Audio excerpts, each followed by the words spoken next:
guys, welcome back. I haven't done a solo episode in so long. I'm actually so excited to record this. I kind of try a little bit of a new format, so it's going to be broken up into segments. Today's episode, the first segment is going to be the career, the communication, the self-helpy kind of advice. Then we're going to have a segment all about the lifestyle things that I'm loving. And then last but not least, we're going to finish off with the small talk news stories of the week. But I hope you guys are having a good week. I'm just coming back I went to a conference, as you guys probably saw on Instagram, in Chicago this past weekend. It was so much fun. I got to meet so many of you guys there, which was really, really cool. Despite it being in Chicago, I did not get to have a Chicago hot dog nor deep dish pizza. So anyways, let's get into the first segment. So today's episode, I kind of wanted to share a tip that is like anecdotal. There's not really so much I didn't research this or learn this from a book, but I noticed things really started to change for me as a dentist when I started doing this little trick. But I feel like every provider's wet dream is if a patient starts to ask you questions, right? Don't you love whenever a patient asks you the easy questions that and are so important and fundamental, when they're what do you think about this toothpaste, or should I be brushing, or whatever? If you're a pharmacist, it's hey, how should I take this medication with food, or what? There's just it's literally a provider's wet dream to have a patient be asking all the right questions, because you're yes, I prepared for this. Yes, that means you're engaged. That means you care. That means you actually are thinking about doing this at home. That's all good signs when they start to ask you questions, right? Problem is that most people aren't really like that, right? It's you kind of feel you're berating people, or you're kind of hounding down people to do the things. You're remember, you gotta floss. Remember, you gotta take this with food and whatever. And so sometimes you might even almost feel oh, I wish someone would ask me this, right? And so this trick, it kind of helps, I guess, get people ready and primed in order to ask you those questions. And therefore, in return, this trick kind of just helps you grow a deeper bond and relationship with someone.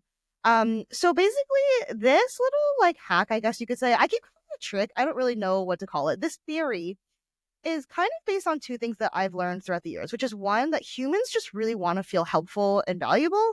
And number two, that humans are programmed to mirror each other. So whatever you notice someone else doing, if you really care about them, you'll do the same, right? So something I notice is that actually, if I spend more time asking patients about their expertise in the beginning of the appointment, when I'm getting to know someone, they'll in turn start to ask me more questions about my expertise, aka being the dentist, aka teeth, things like that. And it's kind of this beautiful thing. Like I said, humans are programmed just to mirror each other. And so what I've noticed is by asking patients a lot of questions in the beginning of the appointment when you're getting to know them, all about them, it shows that you're someone that really cares about them outside of the chair. I think whenever people come to the dentist, they're expecting to be like I said, berated. They're expecting to be shamed. They're expecting to be told they're not doing something right. And so a really easy way to just kind of disarm them, or just kind of get that wall down, is actually just to surprise them, be oh, I'm not actually here to shame you or anything like that. First, I want to get to know you, right?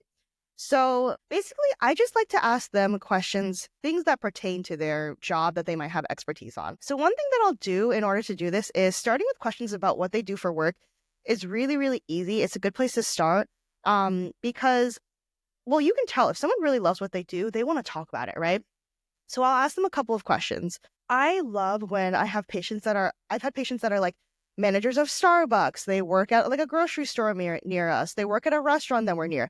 That is such an easy talking point, because then I'll be oh my gosh, I go there all the time. Do you have any tips on when's the best time of day to come in? What's your favorite dish there? Do you have any things that surprise you, or give me the real scoop? I like to ask them the real behind the scenes. And I just noticed people really light up and change their demeanor when suddenly they're the expert in the chair, because then it's almost they've been wanting someone to ask them. Maybe we're all crazy and we all just want someone to ask us something. But for example, my Starbucks manager was oh my gosh, you have to try this. This is the best new thing. This other thing is way overhyped. My market basket patient that was a manager was oh my gosh, the worst time of day to come is this. You can just see them really come into their own, and just those walls really come down when they start to talk about something that they really know about and might even be passionate about, right? I like to ask questions how long have you been doing this for? And if it's for a long time, then I like to say things wow, you must really love it. What is it that you love about this? Alternatively, if they're new at it, or if they're looking for a new job, that's also I've bonded with a lot of patients over that, because they've shared actually I'm applying, or I'm going to an interview next week. And then that way I can be excited be like, oh my gosh, like good luck. I've even had patients where like they might be opening their own business, or like I'll try to remember, this doesn't happen every time, of course, but I'll try to remember if they're like doing something big, like opening their own business or applying for like a job or something like that. I'll try to have Alex and I send them a follow-up card being like, thank you for trusting us with your care. Like, good luck with your new. I had a patient that opened a bakery. I said, good luck on opening your new bakery. And then Alex like drew a little like croissant in there. It was just such a nice little personalized touch to show that we were so invested in them. Of course, this is just a nice little like small business mom and pop way to add touches to everything that you do. But I just remember that patient the next time I saw them, they were so thankful. They were like, this is next level care. And like, again, I don't do that for everyone, but I just think it's a nice way to add a little touch and show that you care. But to get back to like the original point of this, the reason why this is so important is it really does prime people. So in the beginning, you ask all the questions, you get to know them. That way, at the end, when you're sharing, like, hey, I see a tooth that has a cavity, it's expected now. Like that mirroring thing that I told you about, it's primed in their brain to now be like, how soon do you want me to take care of this? Like, why do you want to take care of it with a filling instead of a crown? Like, do you see anything else that's wrong with my mouth? Like, I love it when my patient asks me, like, do you see anything else? Because that's kind of a sign of trust and respect that they're like, okay, like, I trust you to tell me, like, while we're here. Like, I really feel like I've won over their trust when they ask me, especially because I think in general, this might be different for maybe other professions, but for dentistry, people are expecting us, sadly, to be selling them snake oil. People are like feeling like they're like going to be sold on something. So to gain someone's trust like that, where they're actually asking me, like someone asked me the other day, like, do you think this needs a crown or do you think this needs a filling? Oh, I heard angels singing. I was like, oh my God, because this was a patient that I think initially probably had that perception of the dentist. And this was probably like the third or fourth time that I had seen them. So I was like, oh my God, no, not only like did we complete the treatment, but now you're trusting me, in my opinion, to do more treatment. It's just these little things. And I noticed in particular, like what sparked the idea for this episode was the fact that I really took the time to, they're an electrician. So I really took the time to get to know like what their expertise is as an electrician. I tried to just ask a lot of questions and really get to know them is what it comes down to. Like people just want to feel like they're a real person besides someone getting shamed for not flossing enough. Oh, another question that I like to ask. This is the last question that I'll mention in terms of jobs. Then we'll move on to hobbies. But in terms of jobs, I really like to ask the question like, oh, is this a busy season for you? Because I notice actually a lot of people do have busy seasons. People are like, oh my gosh, yes, like you would not believe, like it's crazy right now. That's why I'm exhausted. That's why it's been hard to make an appointment. And I just really like that because one, it kind of pulls back the veil of like what's going on in their lives. Two, they just feel really acknowledged when they're like, yes, it is a busy season. Like, thank you for asking. Because chances are it probably is a busy season and they're grinding through silently and like feeling all of this like pressure and stress and exhaustion and not having an outlet to say it. I think that's probably low-key why I really love being a dentist is that it's a job where you really get to give people the center stage. I think a lot of people, and I do this all the time too, I have a bad habit of talking too much during my exams. But the more I work, the more I'm like, it can't be about me, right? And so I try to give them that platform. And it goes beyond just teeth. I think the really cool thing about healthcare is like when I have an hour with a patient, this is like time for them, right? Away from their kids, away from their job, away from their partner. And so everything I do, I just try to make that experience feel like it's almost, when I say spa day, I don't mean the luxuries because it definitely doesn't feel like a spa day, but I want them to feel like proud of themselves for taking that time and to get things off of their chest that they normally can't. I know that's like not our job. People are always like, you shouldn't be a therapist, but like maybe I should have been a therapist instead. I don't know. But I find that that helps make for really good outcomes because people just relax in the chair. I just see the walls go down and then we can do so much more together when they trust me and their walls are down. So like I mentioned, if I pick up on someone like not really wanting to talk about their job, which just definitely does happen, then instead I'll try to ask about a hobby of theirs because that's still an area of expertise. So I like similarly asking people like, oh, like how long have you been doing this for? One thing I really love is asking people to show me a picture of their hobby. So if they're planting things, gardening, I'll be like, oh, like show me a picture. Similarly to the job thing, I like to ask them like if they're doing a hobby that I'm interested in, like, oh, I've always wanted to start that. Like, do you have any like good tips for beginners? This is another thing that I just noticed people like immediately light up. Their whole demeanor changes. They're like, oh my gosh, this is how I got into knitting. This is how I got into hot yoga. And a lot of times I actually like genuinely am interested in the hobby. Like I love bonding with people over the fact that I do hot yoga too. I love cooking.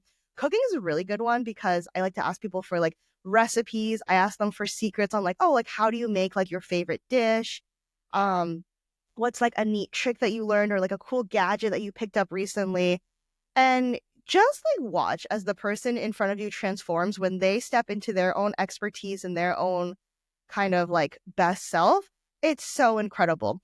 Even if, let's say, like they don't in turn ask you a bunch of questions back, like remember how I said that was kind of like something I noticed? Let's say, worst case scenario, they don't even ask you questions, more questions. They're like, you say, oh, you have a cavity. And they're like, okay, cool, thanks. Bottom line, you made them feel special. You made them feel heard. You made them feel seen. And so, because of that, they'll just trust you so much more. I've even actually had this was like a cool thing. One of my patients is a painter, and we have like artwork up on our walls. So I asked her, she's like traveling all the time, but I asked her like someday I would love to like commission you, and we would like pay you for a painting or something like that, maybe of the office or like of scenery that we can hang up on the wall. And she just loved that so much. And I think it's just so cool to have that kind of small business mom and pop feel is to like integrate people into literally like the walls of your practice. It doesn't have to be painting. It could be something else like baked goods, for example. Like the woman with the bakery, I said, like, we always get cakes and stuff for people's birthdays. Let us know when your bakery starts because then you can be our unofficial or official, I guess, like bakery of the office. So just little cool ways that you can make someone feel like they're part of the community. So one last thing that's kind of similar in terms of mirroring, we've been having really crappy weather lately. So I like to always acknowledge whenever it's kind of like snowy or icy or rainy or gross out, when the patient sits down, I try to say something that shows like appreciation, like, wow, thank you so much for coming in because I know the roads are crazy today. I know it's icy. I personally know whenever it's gross out, it is so hard to get me out of the house. So honestly, I have a lot of empathy and admiration for people that like came in general. Even if it could be so nice out, people do not want to come to the dentist. So the fact that they came to see me when it was crappy out and they would have a million other reasons to cancel, I appreciate that. And so I feel like it's important to acknowledge it. I just say like thanks for making it in. I know it's been bad. And what I noticed is that when you start the appointment showing them like appreciation and saying like you did the right thing by coming in, like I know it's gross out, but like we're going to take care of this and you're going to be better off for it.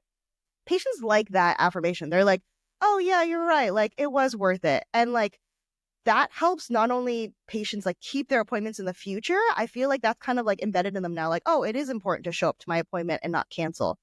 Two, it just shows a level of like respect and trust building together that like, hey, I'm showing up for work to show up for you. So like if you could just show up for me, that'd be great too. And it's just created like such better bonds, in my opinion. So just acknowledge when a patient's gone out of their way or not even out of the way. I know it's like the bare minimum to show up for their appointment, but just show appreciation. And I think it can actually go a long way. Sometimes it doesn't, but sometimes it does.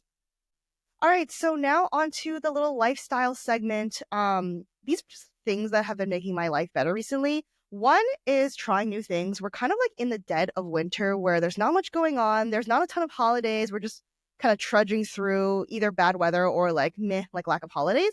So one thing that I'm doing is I'm actually trying a bunch of new workout classes and my core power class. I've never tried C2 yoga. I've never tried hot power fusion, which is what I'm doing tonight. It's just a way to kind of like revamp my routine because it was just getting stale and I like wasn't looking forward to any of my workout classes. So if you feel the same way, you're kind of like it's the dead of winter, you don't know what to do with yourself. Try pushing yourself to do new things because I swear it literally like lights up a new part of your brain. My therapist recently and I were talking about that, just like practicing the act of choice for trying new things. So, for example, try going out of your way to try a new coffee shop, try a new type of coffee. I really want to go to there's like MIT's campus and they do cool things like networking or like fun learning events. I'm pushing myself to go to one of those coming up. And it's just see what can happen when you kind of like make yourself a little uncomfortable. Because part of me was thinking like, what if I don't like this workout class? What if I don't like this new coffee? What if the like networking event thing is awkward? And those are all possibilities, but I think that's what makes it so special when you go through a new experience and then you do come out on the other side liking it. It's like, wow, you endured possible hardship. And then on the other side, you came out like happy and excited. So try some new things. Oh, speaking of trying new things, this week is the week I'm getting masseter Botox finally. And once the masseter Botox hits, it's all over for you hoes. I'm just kidding. But It's fine. No, it's more like I've always said like once the master Botox hits, and then I get really good at my job, and then I get really good at podcasting, it is all over for you hosts. So just hang tight. Oh, it's gonna be a while. But yeah, I can't wait to show you guys how it turns out. And then last but not least, the lifestyle things that have been getting me through the winter are having weekly shows to look forward to. I know so many of you already do this, but like in case you're not, I just had to say it. I've been obsessed with watching The Bachelor on Monday and Traitors on Thursdays. Literally like the best show right now. I'm so invested on like Traitors. It's so crazy. Message me if you also watch Traitors because I'm curious what you guys think. So last but not least, this really random thing that I wanted to bring up. Has anyone else had their TikTok feeds like completely filled with the AI historical POV trend? Because like this is one of those things where I think the algorithm is just way too powerful. I swear, I just happened to watch through one video about like POV, you woke up in Pompeii, like the day of the like volcano explosion or something. Um, in case you don't know the video, it's the videos where like you see someone's feet and it's their POV, and then they always start with like a big yawn. If you don't know what I'm talking about, just consider yourself lucky. Like, don't look into it because now all of a sudden, whenever I scroll on TikTok, my entire feed is filled with these videos. I've gone through the Great Depression. I've gone through the plague. I've gone through Atlantis, which like I'm pretty sure isn't even a real place, but I guess it gets flooded by like a natural disaster. Spoiler alert. So yeah, anyways, I'm just like so tired of this trend. And at first it was really cool, but I'm just curious if anybody else has their feeds like totally clogged with these POV videos. And the problem is I can't stop watching them. I've gone through so many lives and I'm so tired. I'm so tired of yawning in a new world. So someone just tell me how to like reprogram. I need to just like when I see one of these videos just skip by because my algorithm is too powerful and it's just constantly these videos now. So anyways, now on to the small talk news story of the week. First story of the week. This is some small talk to share at work with your patients or your coworkers. Tom Hanks is hosting and producing a new docuseries called The Americas, all about America's landscape. I thought it was kind of interesting. He's helping produce it, but the executive producer of this new documentary, he's the voice of America. I'm I feel like I would rather, I know this is like so the obvious choice, but having Snoop Dogg narrate it would have been so great. I know he already does a little bit of Planet Earth, but I don't know. I just feel like calling Tom Hanks the voice of America is like kind of a bit of a stretch, but okay.